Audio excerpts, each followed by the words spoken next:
Assalamualaikum warahmatullahi wabarakatuh. Hai Sobat Horor, kali ini aku bakal ngelanjutin cerita dari Efek Kiranti yang berjudul Gunung Merbabu. Gak usah basa-basi lagi, langsung aja kita mulai. Setelah kejadian tersebut, aku makin gak bisa tidur. Aku menyerah dan mencoba ikhlas untuk terus terbangun di tengah gangguan yang ada di luar. Untung ada HP, setidaknya ada hiburan. Suara obrolan tenda rombongan lain masih jelas terdengar. Setelah membaca beberapa paragraf e-book, jam menunjukkan pukul 1 dini hari. Rohman terbangun dari tidurnya. Ia merasa haus dan langsung minum. Mumpung Rohman bangun, aku mau memeriksa keadaan di luar sambil lihat tenda rombongan lain yang suaranya berisik sampai terdengar ke tenda kami. Dan ketika aku keluar, tenda rombongan lain masih gelap. Itu berarti suara yang ngobrol bukan dari mereka. Aku pun memperhatikan dengan seksama asal suara tersebut dan ternyata suara tersebut berasal dari semak-semak di arah kanan tendaku. Dek! Aku langsung masuk tenda dan suara obrolan tersebut berubah menjadi suara tertawa terbahak-bahak. Aku dan Rohman pun ketakutan. Perlahan-lahan suara obrolan itu pun menghilang dan suasana kembali menjadi hening. Rohman bisa kembali tidur, sedangkan aku masih nampak segar. Game di handphone menjadi pilihan. Dengan segala ketakutan, aku coba lawan agar tidak begitu stres. Suara burung berkicau terdengar di atas tenda kami. Aneh, ternyata saat itu sudah jam 1:30. Ngantuk pun sudah mencapai maksimal. Tapi mata terus-terusan menolak untuk terpejam. Entah, aku tiba-tiba mengobrol sendiri, minta untuk dikasih tidur. Nggak apa-apa, walaupun cuma setengah jam. Setelah aku meminta hal tersebut, aku benar-benar tidur dan benar-benar hanya setengah jam. Jadi jam 2 teng aku bangun dan berasa udah tidur berjam-jam lamanya. Nggak ada rasa capek dan pegel sama sekali. Aku pikir setelah aku tidur gangguan akan berakhir, tapi masih belum. Cooking set yang ada di teras tenda terdengar jatuh seperti ada yang menendang. Aku kaget, cepat-cepat buka tenda dan ternyata cooking set masih utuh dan gak bergerak sama sekali.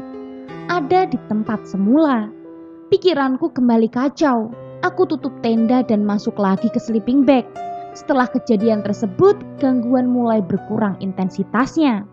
Hingga pada jam 2:30 terdengar sosok wanita tertawa di belakang tenda kami. Aku udah gak tahan. Akhirnya aku bangunin Rohman dan Rahma dengan alasan memasak untuk prepare submit, padahal sebelumnya kita janjian masak sekitar jam 4. Tapi karena aku udah gak tahan, aku paksa mereka untuk bangun. Dari situ teror malam tersebut berakhir. Jam 3 kurang akhirnya kami mulai memasak. Arya dan Aris bangun beberapa menit setelah kami mulai menyalakan kompor. Nampaknya kejadian aneh pun menimpa mereka berdua. Hal itu terlihat dari mimik wajahnya yang terlihat gelisah. Kami pun memasak sarapan untuk submit nanti. Setelah semuanya matang, kami langsung menyantap nasi liwet dan goreng tempe yang dimasak Rohman. Kemudian sekitar jam 3:30 kami bergegas untuk melanjutkan perjalanan menuju puncak. Terdengar suara langkah rombongan lain yang melewati tenda. Kami pun menyapa dan menawarkan cemilan. Kira-kira ada hampir 6 atau 7 rombongan yang melewati tenda kami. Cukup banyak. Mungkin rombongan tersebut mendirikan tenda di Sabana 1. Setelah ganti pakaian submit dan memasukkan segala alat dan logistik yang perlu dibawa, kami pun keluar tenda, melakukan peregangan agar badan tidak kaku. Ternyata tenda rombongan lain masih gelap, nampaknya belum bangun. Sekitar jam 4 setelah berdoa kami pun pergi menuju puncak. Menuju puncak kami melewati beberapa bukit, turun dan naik. Terlihat sorot lampu pendaki lain yang hampir mencapai puncak. Selama perjalanan kami gak bertemu rombongan yang mendahului pas tadi di tenda. Emang beda setengah jam, mungkin mereka udah jauh. 1 jam perjalanan, fajar mulai nampak perlahan di tengah dinginnya Merbabu. Kami pun istirahat sejenak. memandangi langit yang sangat indah. Tak berselang lama kami pun sampai di puncak Merbabu, puncak Kenteng Songo. Anehnya kami tidak bertemu dengan para pendaki yang melewati tenda tadi subuh. Aku mencoba berpikir positif. Mungkin mereka melanjutkan perjalanan ke puncak Syarif. Kami pun memasak air panas dan menyantap cemilan yang kami bawa. Sambil foto-foto, lautan awan Merbabu sangat begitu indah. Dalam hati, tak sia-sia diganggu semalaman suntuk jika seperti ini hasilnya. Tak berapa lama, rombongan tenda tetangga datang. Setelah ngopi dan makan camilan, kami melanjutkan perjalanan menuju puncak Syarif. Trek lumayan cukup terjal, hampir 1 jam kami sampai. Ternyata di sana juga sepi, tidak ada seorang pun kecuali kami. Lantas, kemana rombongan yang tadi lewat? Sekitar jam 9 kami memutuskan untuk kembali turun ke tenda. Kami melewati puncak Kenteng Songo dan bertemu beberapa rombongan pendaki lain. Foto di Tugu dan sempat melipir ke puncak Trigulasi. Kemudian langsung turun menuju tenda. Akhirnya kami sampai di tenda sekitar kurang jam 11 siang. Karena agak sedikit kelelahan, kami pun merebahkan diri dan tidur. Lumayan untuk aku yang semalam cuma tidur setengah jam.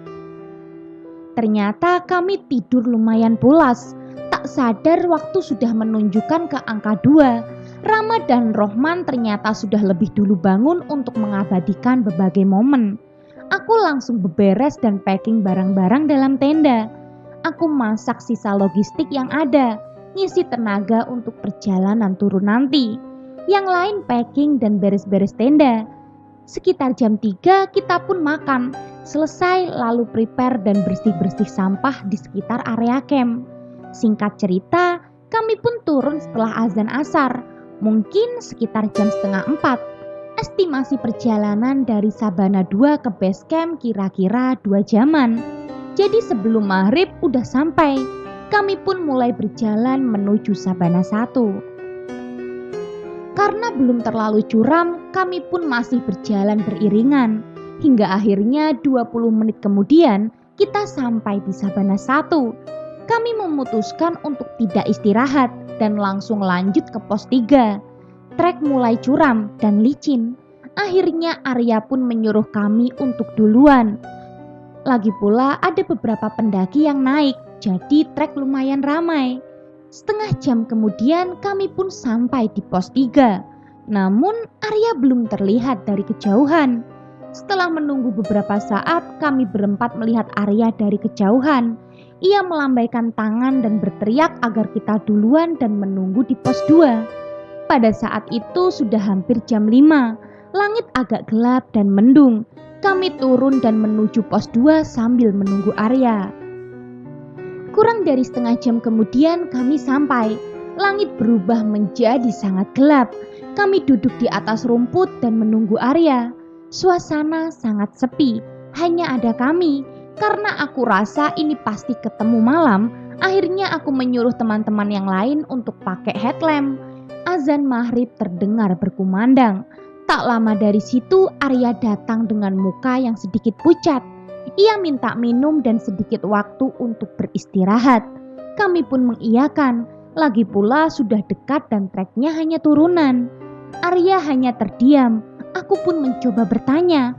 Dia hanya menggelengkan kepalanya. Mungkin kecapean. 15 menit berlalu. Kami menggunakan headlamp dan turun. Kali ini aku dan Rama sepakat untuk atur posisi. Tidak boleh ada yang terpisah. Aku di depan dan Rama paling belakang. Aku mengusulkan untuk mengatur posisi karena sudah merasakan hal yang aku rasa cukup aneh. Bagian punggung dan leherku tiba-tiba panas. Badan serasa kaku. Akhirnya aku meminta tolong Rama untuk menepuk dan baca doa. Lalu semuanya hilang. Badanku kembali normal. Kami memulai perjalanan turun menuju ke pos 1. Semua tidak berjarak jauh. Aku sebagai pembuka jalan karena headlamp yang aku pakai cukup terang.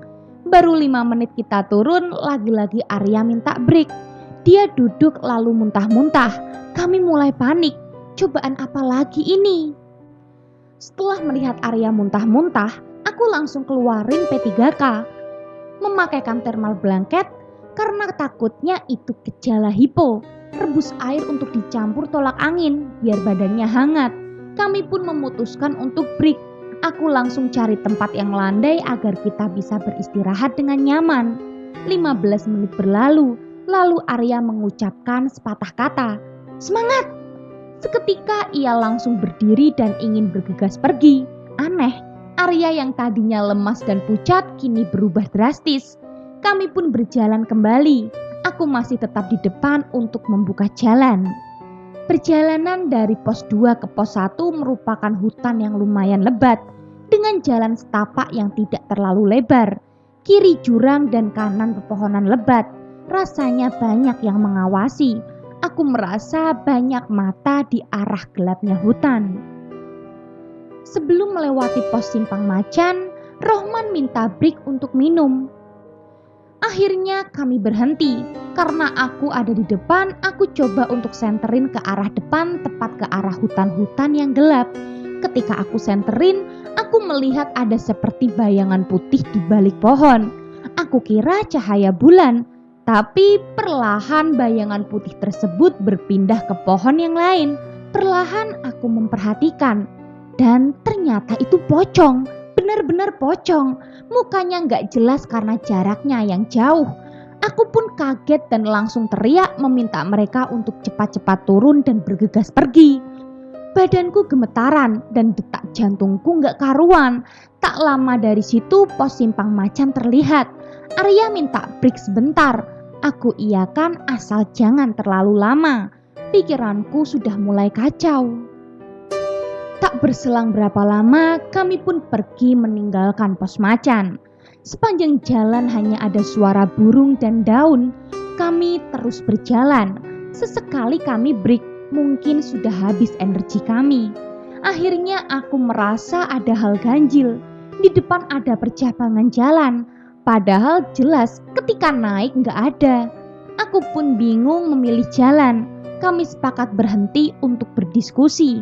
Akhirnya kita pilih jalan ke arah kanan. Karena kami berpikiran jurang ada di sebelah kiri. Belum ada pikiran negatif apapun. Aku coba untuk selalu berpikir jernih dan menghibur diri sendiri. Semuanya berjalan seperti tidak ada apa-apa. Kami sepanjang jalan terus mengobrol agar suasana menjadi hangat. Aku cek ternyata jam sudah menunjukkan pukul 7 malam. Aku berpikiran belum terlalu malam jadi tidak mesti buru-buru untuk sampai ke base camp. Singkat cerita aku merasa ada yang janggal. Aku merasa hampir 1 jam aku jalan. Tapi anehnya gak sampai-sampai. Padahal aku naik dari pos 1 ke Simpang Macan pun gak lebih dari 1 jam. Untuk memastikan, aku ambil tali pruslik dan nandain dahan pohonnya. Setelah itu aku lanjut berjalan. Aku ingat ketika menandakan masih sekitar jam 8 kurang. Tapi anehnya jamku balik lagi ke jam 7. Ketika aku tanya ke teman-teman yang lain, jam mereka pun sama, jam 7. Awalnya aku mungkin salah lihat. Tapi ternyata ketika aku jalan lagi, aku menemukan pohon yang ada tali prusliknya. Dan itu benar-benar tali yang aku tandakan ke pohon. Aku benar-benar kaget, tapi aku coba untuk memendam semuanya sendiri. Aku mencoba berdoa dan meminta perlindungan. Kami pun melanjutkan perjalanan. Selang 15 menit, aku coba absen teman-teman yang lain dengan berhitung. Memastikan kalau semuanya dalam keadaan baik-baik saja. Aku ulang sampai 2 kali dan emang masih nyaut semua. Oke, aku merasa aman. Tak lama dari aku berhitung, Rama minta rolling posisi. Dia minta untuk aku jaga di belakang. Aku tanya kenapa, dia cuma geleng-geleng kepala. Oke deh, aku pun di belakang dan berjalan agak sejajar dengan Aris. Kami mengobrol berdua dengan perasaan yang gak karuan. Aku cek jam, ternyata saat itu sudah jam 8. Berarti udah hampir 1 jam kami berjalan. Pos 1 masih belum terlihat. Aku mulai merasa semakin gelisah. Aku terus berjalan dengan pikiran yang kacau. Dan lagi aku lewatin pohon yang aku tandain. Break, aku aku minta break. Ketika break, Rama malah minta untuk cepat-cepat berdiri. Kalau mau istirahat jangan di sini. Dengan nada setengah teriak, Rama pun memaksa kami untuk lanjut berjalan. Kita cari tempat yang aman. Dengan berjalan agak cepat, Rama akhirnya berhenti mematung. Aku penasaran. Aku tanya Rama. Ketika aku senter ke depan, ternyata itu jurang. Kita benar-benar ada di tepi jurang. Akhirnya pun kami panik. Kembali lari ke atas menghindari jurang tersebut. Andai kami terus berjalan, mungkin kami akan terperosok ke dalam jurang. Kemudian setelah mendapat tempat yang aman, kami pun berhenti sejenak. Kami sepakat kalau kami benar-benar tersesat. Kami berdoa dan meminta perlindungan. Belum selesai kami berdoa, terdengar rintihan tangis suara perempuan dari atas kepala kami. Kami saling bertatap-tatapan. Ketika kami mulai menoleh ke atas, ternyata ada sosok perempuan bergelantungan terbalik dengan wajah yang sangat hancur. Sosok tersebut kemudian tertawa terbahak-bahak. Kami lari ketakutan. Aku dan Rama mencoba menenangkan. Aku dan Rama sepakat untuk berhenti dan berdoa. Kali ini Rama memimpin dengan berbagai doa yang ia paham. Aku pun sempat meminta perlindungan dan bantuan untuk bisa terlepas dari semua gangguan. Aku cek jam, ternyata sudah jam 9 malam. Kami jalan beriringan, sejajar. Tak ada yang paling depan dan tak ada yang paling belakang. Selama perjalanan kami mengalami gangguan yang cukup parah. Mulai dari tertawa, dilempar pasir dan ditampakkan sosok yang sangat menyeramkan. Rama dan aku tetap mencoba untuk cuek. Aku terus berdoa dan berdoa, hingga akhirnya lagi-lagi bertemu dengan pohon yang pernah aku tandai sebelumnya. Sial, aku benar-benar pasrah di situ. Kami meminta maaf dan terus berdoa agar bisa keluar dari hutan. Entah kenapa di situ aku berpikiran untuk masuk ke dalam semak-semak dekat pohon yang aku tandain. Ketika aku masuk, ternyata ada jalan setapak kecil. Ketika kami telusuri, tak lama dari situ ternyata pos 1. Akhirnya kami sampai. Aku putuskan untuk pergi beristirahat. 5 menit kami duduk, kami putuskan untuk jalan. Sekarang kami diiringi oleh suara-suara monyet di tengah hutan. Entah kenapa, aku merasa kembali bersemangat. Semua berjalan lancar, tak ada gangguan sama sekali. Akhirnya persimpangan menuju base camp terlihat. Kami pun bergegas, ternyata di pos pendaftaran sudah tidak ada orang. Akhirnya kami melipir ke warung yang masih buka. Kira-kira saat itu sudah jam 11 malam. Karena melihat kami yang sudah gak karuan, ibu pemilik warung tersebut menawarkan kami untuk mandi. Kami pun mengiyakan. Lumayan biar gak bau-bau amat. Setelah mandi dan berbesih, kami pun memesan mie dan kopi. Kami bercerita satu sama lain. Menurut pengakuan Aris, ternyata ia juga merasakan gangguan di tenda. Dia merasakan kalau tenda yang ia tempati terasa digoyang-goyang dan dipukul-pukul. Kemudian ia mendengar suara geraman dari arah kanan semak-semak.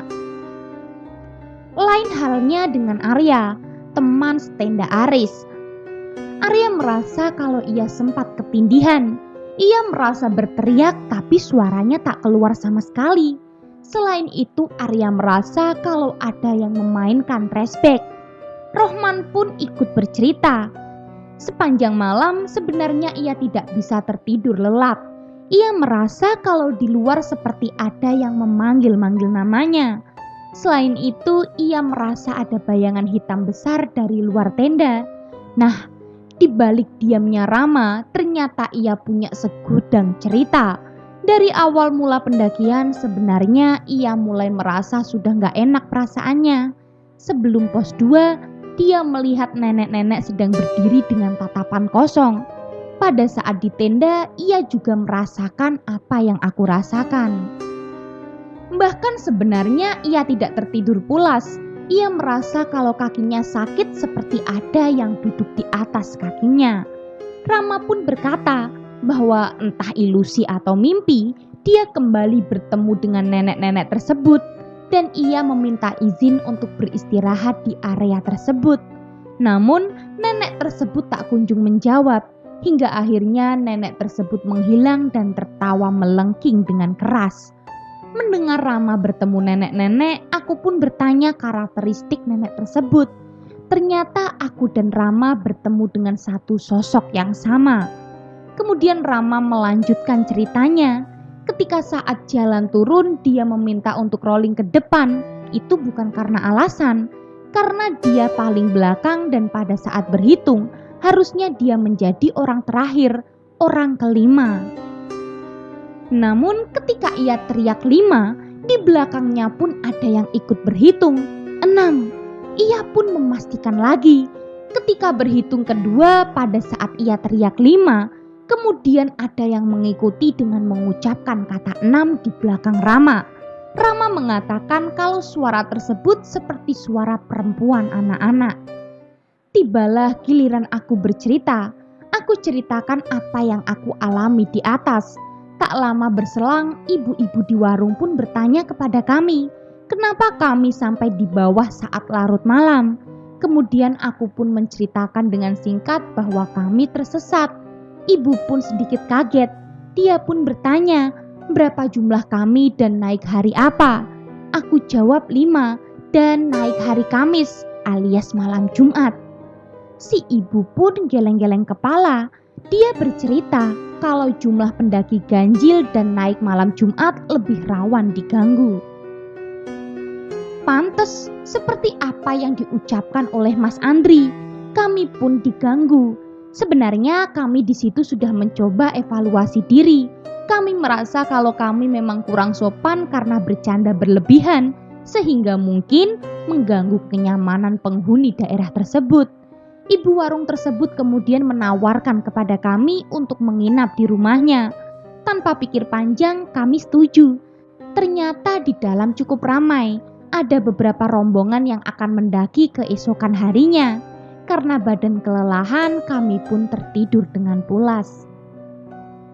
Singkat cerita, kami bangun sekitar jam 7:30. Beberapa rombongan pendaki sudah ramai bersiap-siap untuk naik. Aku kemudian mencoba menghubungi Mas Andri untuk diantar ke terminal Boyolali. Namun ternyata di sana sangat sulit sinyal. Setelah mencari-cari jaringan, sekitar 10 menit kemudian aku bertemu Mas Andri. Beliau baru beres mengantarkan rombongan pendaki. Aku pun meminta untuk diantar ke terminal. Namun ternyata bis menuju Bandung ada sekitar pukul 5. Karena masih lama, kami diajak Mas Andri untuk ikut ke rumahnya. Kami pun mengiyakan. Setelah pamit ke ibu warung dan lapor ke pihak base camp bahwa kami sudah turun, kami langsung naik mobil dan menuju rumah Mas Andri. Mas Andri pun bertanya kenapa kami terlambat turun dan sebenarnya beliau sudah standby kemarin sore untuk menjemput kami. Namun ditunggu sampai maghrib ternyata nggak kunjung datang. Aku pun bercerita kalau kami mengalami gangguan dan lain sebagainya. Jawaban Mas Andri sama persis dengan apa yang dikatakan ibu warung tadi malam. Beliau mengatakan kalau kami memang lagi apes. Setelah sampai di rumahnya, kami pun istirahat kembali dan ngobrol-ngobrol dengan Mas Andri. Singkat cerita, kami pun akhirnya diantar menuju terminal. Selama di perjalanan, aku merasa pusing dan demam. Mungkin kecapean, lalu aku putuskan untuk tidur sejenak. Tak lama kemudian, kami sampai di terminal. Kami langsung mengambil barang bawaan di bagasi lalu kemudian pamit ke Mas Andri. Namun ada hal yang aneh. Mas Andri menitipkan pesan, kalau terjadi hal yang ganjil lagi, aku mesti mandi kembang dan minta dinetralisir. Aku pun mengiyakan. Kami langsung beli tiket bis dan menunggu bis datang. Kami menyempatkan untuk makan soto di depan loket bis. Tak lama setelah selesai makan, bis datang dan kami langsung naik. Bis yang kami tumpangi pulang berbanding terbalik dengan pada saat kami berangkat. Bisnya nampak tua dan tidak terurus, padahal kami membeli tiket dengan PO bis dan harga yang sama. Namun tak jadi masalah, Yang penting bisa untuk tidur. Tak lama kami pun tidur satu persatu. Singkat cerita, aku pun terbangun dan ternyata bis sudah memasuki daerah Jawa Barat. Aku putuskan untuk tidur lagi karena badan udah sangat amat lemas. Ketika tidur, aku bertemu dengan nenek-nenek lagi dengan ciri-ciri yang sama. Di dalam mimpi dia hanya tertawa sambil melotot. Aku pun bertanya, kenapa? Apa yang salah dari kami? Mengapa hanya aku yang diteror semalaman? Kemudian ia berhenti tertawa lalu menggeleng-gelengkan kepalanya. Perlahan ia mulai menjawab. Nenek tersebut mengatakan, kalau kami sudah tidak sopan, kami mengganggu penunggu yang ada di sana. Kami melakukan kesalahan fatal dengan mengotori areanya. Kenapa cuma aku? Dia menjawab, karena penunggu di sana suka dengan aura yang aku punya. Cukup rumit. Nenek tersebut kemudian menghilang dan aku terbangun dari tidur. Keringat dingin bercucuran dan aku minum. Aku matikan musik di headset dan tak lama ada bisikan. Kau sudah kuperingatkan. Suara tersebut sangat terdengar jelas. Dalam hati aku berdoa sebisanya. Aku pun akhirnya gak bisa tidur. Aku terus-terusan merenung dan meminta maaf kalau memang ada kesalahan yang kami perbuat di atas sana. Namun akhirnya aku tertidur. Singkat cerita kami sampai Bandung sekitar jam 3 pagi. Aku pesan GrabCar karena rumah kita masing-masing satu arah. Aris akhirnya turun duluan. Disusul Arya, kemudian Rohman, Rama dan aku satu kosan. Dan kami sampai paling terakhir. Setelah sampai, aku pun langsung masuk kamar dan Rama ke kamar mandi untuk bersih-bersih badan. Kondisi kosan saat itu sepi. Tumben, biasanya ramai 24 jam. Ketika aku baru melangkah untuk masuk kamar, aku pun tiba-tiba terjatuh tanpa sebab. Badanku langsung kaku dan dingin. Aku mencoba teriak tapi gak keluar suara. Aku berharap Rama melihat aku terjatuh. Aku pun seperti tertidur, gelap, gak bisa melihat apapun. Tiba-tiba aku melihat cahaya di depan. Aku coba untuk menggapai. Cahaya itu semakin jauh. Aku terus lari dan lari, hingga akhirnya aku berhasil menggapai cahaya tersebut. Aku seketika bangun dan di sampingku ada Rama lagi main HP. Ketika aku bangun, dia pun menggerutu kesal. Katanya, ngapain kamu tidur di depan pintu? Menurut pengakuan Rama, ketika aku diseret masuk ke kamar, badanku enteng banget. Katanya aku juga ngigau, pengen pulang. Karena hal tersebut, makanya Rama gak langsung tidur. Aku pun memutuskan untuk ganti baju dan berbesih. Setelah itu, akhirnya aku bisa tertidur. Aku terbangun sekitar jam 11 siang. Badan udah berasa enak dan lumayan segar. Rama ternyata pergi ke rumah kakaknya. Dan rencana menginap di sana, ya sudahlah. Singkat cerita, karena aku tidur sendiri dan kondisi kosan juga rame, sekitar jam 10 aku mematikan lampu dan TV menuju tidur. Ketika aku hampir masuk ke alam mimpi, tiba-tiba persis di samping telinga ada yang berbisik. Jangan tidur dulu, Mas. Sontak aku kaget dan duduk. Aku coba anggap itu sebagai ilusi. Karena emang di lorong atas masih ramai orang, aku pun bengong memandang langit-langit kamar. Aku bilang dalam hati kalau ternyata ini gangguan, tolong nyalakan TV dan mainin lampu.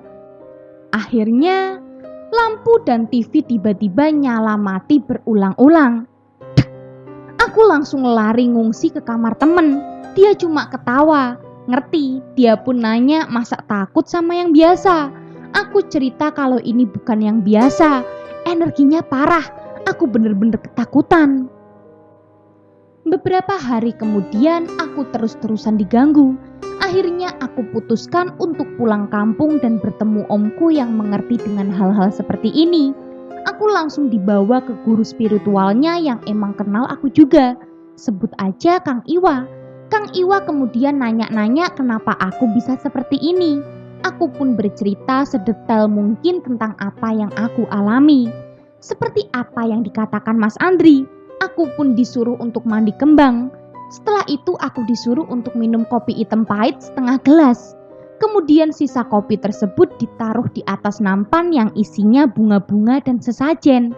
Anehnya, kopi yang setengah tersebut tiba-tiba habis seperti ada yang minum. Aku pun bengong melihatnya. Kang Iwa kemudian meminta aku untuk membaca amalan-amalan yang diberikannya. Setelah membaca amalan tersebut, badanku langsung seperti terbakar. Aku berteriak sekencang-kencangnya. Kemudian Kang Iwa mengusap leherku dan ia pun membaca doa-doa. 10 menit berselang akhirnya aku kembali normal, tapi badanku lemes banget. Untuk berdiri aja kayaknya susah. Kang Iwa menjelaskan kenapa aku bisa seperti ini. Karena ada penunggu di sana yang merasa tertarik dengan aura yang aku punya. Ia pun menambahkan kalau aku tersesat karena perilaku teman-temanku yang kurang sopan di sana. Setelah dari tempat Kang Iwa, tubuhku berasa seperti normal kembali. Akhirnya teror yang selama ini aku alami berakhir sudah. Kejadian ini menjadi bahan evaluasiku untuk berbenah dan selalu ingat kalau kita hidup bukan untuk diri sendiri. Maka dari itu, seperti yang aku ceritakan, cerita ini bertujuan sebagai pengingat, khususnya jika ingin bepergian kemanapun harus selalu sopan dan santun. Sebagai tamu, kita mesti menghargai segala sesuatu kearifan lokal dari tempat tersebut. Selesai. Gimana Sobat Horor? Semoga cerita ini dapat bermanfaat dan menghibur kalian semua. Terima kasih buat Sobat Horor yang setia menunggu cerita-cerita dari kami. Semoga di tengah wabah ini kita senantiasa diberikan kesehatan olehnya. Sekian dulu dari saya dan bye.